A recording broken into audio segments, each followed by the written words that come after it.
Kenaikan harga kedelai masih terjadi di Indonesia, termasuk di Sumatera Barat. Saat ini kedelai masih dijual dengan harga relatif tinggi, lebih kurang Rp600.000 per karung. Pengamat ekonomi Weridarta Taifur mengatakan, permasalahan kedelai bukan hal baru di Indonesia, bahkan selalu terjadi setiap tahunnya. Menurut mantan rektor Universitas Andalas tersebut, ada sejumlah faktor yang menyebabkan tidak terkendalinya harga kedelai. Di antaranya, kedelai merupakan komoditi bebas atau global, sehingga pemerintah sulit melakukan intervensi harga.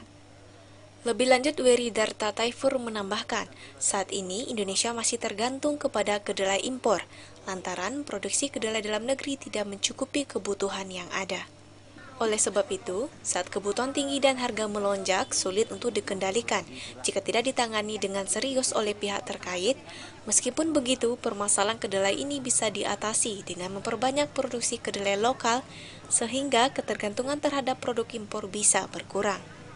Selain itu, Ketua Persatuan Sarjana Ekonomi Indonesia, Sumbar, ini juga menyebut, sudah seharusnya pengusaha tahu dan tempe berinovasi untuk menggunakan bahan baku lain, sehingga kebutuhan akan kedelai dapat dikurangi.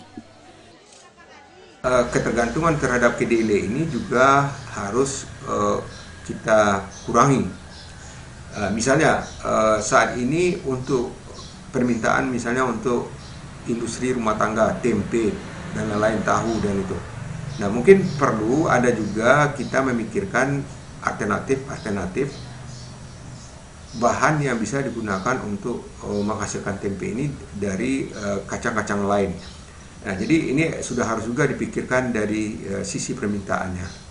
Jadi ketergantungan kedelai untuk menghasilkan tempe ini juga harus menjadi pemikiran.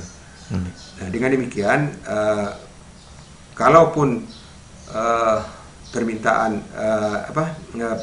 dengan cara demikian, permintaan terhadap kedelai ini juga akan akan mengalami penurunan dari tahun ke tahun kalau sudah ada alternatif bahan untuk menghasilkan industri rumah tangga yang saat ini tergantung kepada kedelai tersebut. Jika permasalahan kedelai ini tidak kunjung diatasi, diprediksi akan meningkatkan angka kemiskinan di tanah air, karena akan banyak lapangan pekerjaan ditutup karena pengusaha gulung tikar di samping inflasi juga akan terjadi. Tim Liputan, Padang TV.